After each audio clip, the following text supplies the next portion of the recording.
வேண்டாம் நல்ல மனம் உண்டாம் மாமலர நோக்குண்டாம் துப்பார் திருமேனி தும்பிக்கையான் பாதம் தப்பாமல் சார்வார் தமக்கு. இப்போ நம்ம இந்த வீடியோவில் பார்க்கக்கூடிய தலைப்பு குரு பெயர்ச்சி 2026.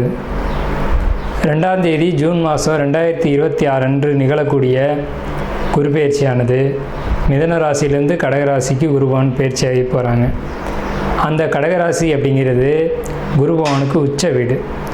ஸோ அந்த உச்ச வீட்டுக்கு குருபவன் போகும்போது தன்னுடைய முழு வீச்சில் நன்மைகளை அனைத்து ராசிகளுக்குமே கொடுப்பார். அதில் குறிப்பிட்டு சொல்லணும் அப்படின்னா ரிஷபம், மிதுனம், கடகம், சிம்மம், துலாம், தனுசு, கும்பம், மீனம் இந்த 8 ராசிகளுக்கும் முழுமையான நற்பலன்களை அதிகப்படியாக கொடுத்துட்டு மற்ற ராசிகளை 4 ராசிகளை தீமைகளை கொடுக்க போகிறது இல்லை. ஆனால் இந்த ராசிகளுக்கு கொடுக்கக்கூடிய முழு சுப பலன்களை அவங்களுக்கு கொடுக்கறதுல கொஞ்சம் தாமதப்படும், அவ்வளோதான். குரு பகவான் இயற்கை முழு சுப கிரகம் அப்படின்னு பேர். குரு பகவானுடைய காரகத்துவம் அப்படின்னு பார்க்கும்போது ஒழுக்கம், நேர்மை, மெரிட்டாக நடந்துக்கிறது, இந்த மாதிரியான விஷயங்களுக்கெல்லாம் காரகத்துவம் வைக்கிறாங்க. அதனால் இவருக்கு பேர் தன புத்திரக்காரகன்னு பேர். குரு அப்படின்னாலே ஒருத்தருக்கு வழிகாட்டுறவர் அப்படின்னு பேர். ஸோ இந்த அடிப்படையில் குருபகவானுடைய பெயர்ச்சி அப்படிங்கிறது இந்த 12 ராசிகளுக்கும் முழு சுபத்தன்மைகளை இருந்தாலும் மேலே சொன்ன 8 ராசிகளுக்கு அதிகப்படியான நன்மைகள் நடக்க இருக்குங்க. இந்த மீதி உள்ள 4 ராசிகளும் பரிகார ராசிகளை இங்கே எடுக்க வேண்டியதில்லை, ஏன்னா அதுக்கும் நல்ல பலன்களை தான் கொடுக்க போகிறாங்க. இருந்தாலும் இந்த 12 ராசிக்காரங்களும் இந்த 2ஆம் தேதி மார்ச் மாதம் 2026 வருஷம் டைம் நீங்கள் பார்க்க வேண்டிய அவசியம் இல்லை. நீங்கள் வசிக்கக்கூடிய இடத்துக்கு பக்கத்தில் இருக்கக்கூடிய சிவாலயத்துக்கு போயிட்டு சிவனுக்கு ஒரு அர்ச்சனை செய்துட்டு வந்தீங்க அப்படின்னா மிகவும் ஒரு சிறப்பான ஒரு விஷயமா இருக்கும். குரு பகவானை வழிபடுறது மூலமாக ஒருத்தருக்கு தனம் கிடைக்கும், கல்வி கிடைக்கும், பொருளாதாரம் கிடைக்கும், சமுதாயம் அந்தஸ்து கிடைக்கும், கௌரவம் கிடைக்கும். நம்ம சொல்கிறோம் இல்லைங்களா, ஒயிட் காலர் ஜாப்னு சொல்கிறோம் இல்லைங்களா, பேங்க்கில் வேலை பார்க்கக்கூடியவங்க, பணத்தை எண்ணக்கூடியவங்க, அழுக்குப்படாமல் வேலை செய்யக்கூடியவங்க, இந்த மாதிரியான விஷயங்களுக்கு காரத்துவம் வைக்கக்கூடியவர் யாருன்னு கேட்டிங்கன்னா குரு பகவான் தான். அதுலேயும் கடகராசியில் குரு வர்றது அப்படிங்கிறது கஜகேசரி யோகம்னு பேர். கஜகேசரி அப்படின்னா 100 யானைகள் சண்டையிட வரும்போது ஒரு சிங்கம் எதிர்த்து போட்டிட்டு அந்த 100 யானைகளையும் விரட்டி தள்ளுறது அப்படின்னு பேர். ஸோ இப்படிப்பட்ட கஜகேசரி யோகத்தில் நிகழக்கூடிய இந்த குரு பெயர்ச்சி 2026ஆம் ஆண்டு அப்படிங்கிறது 12 வருஷத்துக்கு ஒரு முறை ஒரு சிறப்பு வாய்ந்த ஒரு வருஷமாக இருக்கும். இதுக்கு பிறகு இன்னொரு 12 வருஷம் கழித்து தான் இந்த ஒரு சிறப்பான ஒரு குரு பெயர்ச்சி அப்படிங்கிறது நிகழும்.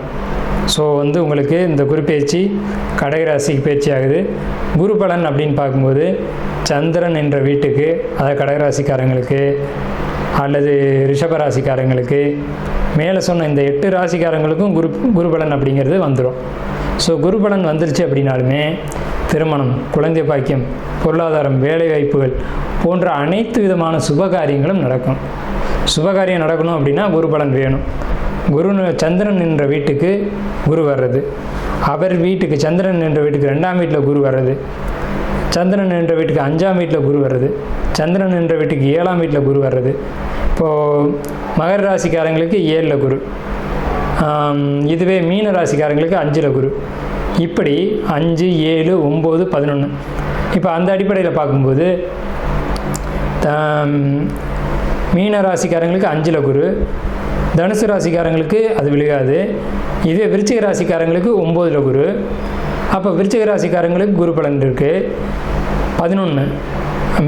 கன்னி ராசிக்காரங்களுக்கு 11ல் குரு. ஸோ இவங்களுக்கெல்லாம் கன்னி, கடகம், விருச்சிகம், மகரம், மீனம் இந்த ராசிக்காரங்களுக்கெல்லாம் குரு பலன் அப்படிங்கிறது நிகழ்ந்திருக்கு. 13வது நட்சத்திரமான அஸ்த நட்சத்திரம் உங்களுக்கான சிறப்பு பலன்கள், குரு பெயர்ச்சிக்கான பலன்கள். நம்ம இந்த குரு பெயர்ச்சி பலன் பார்க்கும்போது 2 விஷயத்தை அடிப்படையாக எடுத்துக்கணும்.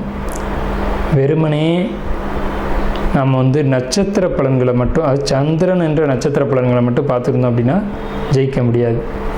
உங்களுடைய ஜாதகத்தில் 12 கட்டத்தில் லக்னம்னு ஒன்று இருக்கும். அந்த லக்னம் நின்ற புள்ளி எதுன்னு பார்க்கணும். இப்போ சந்திரன் நிற்கிறது தான் ராசி, நம்ம நட்சத்திரம்னு சொல்கிறோம். அதே மாதிரி லக்னம் நின்றதுக்கு பேர் லக்ன புள்ளின்னு பேர். அந்த லக்ன புள்ளி எதில் விழுகுதோ அதுக்கான பலன்களும் உங்களுக்கு நடக்கும். ஸோ நீங்கள் ஜாதகத்தை பார்க்கும்போது உங்கள் லக்ன புள்ளி எங்கே இருக்குதுன்னு பார்த்துட்டு, உதாரணத்துக்கு லான்னு போட்டுப்பாங்க, உங்கள் ஜாதகத்துக்கு பின்னாடி திருப்பினீங்க அப்படின்னா லக்னம்ன்ற போட்டுக்கிறதுக்கு நேராக ஒரு நட்சத்திரத்தை போட்டுப்பாங்க. அதை நான் சொல்லித்தரேன், புரிஞ்சுக்கோங்க. அந்த நட்சத்திரத்துக்கான பலன் என்ன சொல்கிறோன்றதை வாங்கிக்கோங்க. அதை கேட்டுட்டு எப்படி சந்திரன் என்ற ராசிக்கு நீங்கள் நட்சத்திரத்துக்கான பலனை கேட்குறீங்களோ அதே மாதிரி அந்த நட்சத்திரத்துக்கு உண்டான பலனையும் கேட்டுக்கோங்க. ஏன்னா இதில் நடக்கிறதும் நடக்கும், அதில் நடக்கிறதும் நடக்கும், ரெண்டையும் கவனிச்சுக்கோங்க அப்படிங்கிறது சொல்கிறோம். அஸ்த நட்சத்திரத்துக்கு அவ்வளவு சிறப்பான பலன்கள் இல்லை அப்படிங்கிறத உண்மை. கோபத்தை குறைக்கணும், நண்பர்கள் உறவினர்கள் இவங்கள்ட்ட அனுசரித்து பேசணும், பேச்சுவார்த்தைகள் உங்களுக்கு தடுமாறும், எடுத்தறிஞ்சு பேசுவீங்க. நண்பர்களையும் சரி, அவங்க சொல்ல வரக்கூடிய கருத்தையும் சரி, வீடு வாகனம் போன்ற விஷயங்களை பொறுத்த வரைக்கும் எதிர்பார்த்த ஆசைகளை பூர்த்தி செஞ்சுக்க முடியாது, உங்களுடைய தனிப்பட்ட ஆசைகள் நிறைவேறாது, தடுமாற்றமான சூழ்நிலைகள் இருக்கும். மாணவர்களாக இருந்தால் படிப்பில் மட்டும் கவனம் செலுத்தணும், படிக்கிறத விட்டுட்டு மற்ற விஷயங்கள் எல்லாத்துலேயும் கவனம் செலுத்துவீங்க.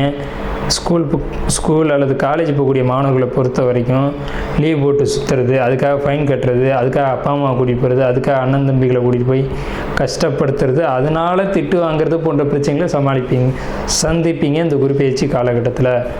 ஸோ இப்படிப்பட்ட பலன்கள் இருக்கிறதுனால இந்த குரு பெயர்ச்சி காலகட்டத்தில் கவனமாக இருங்க.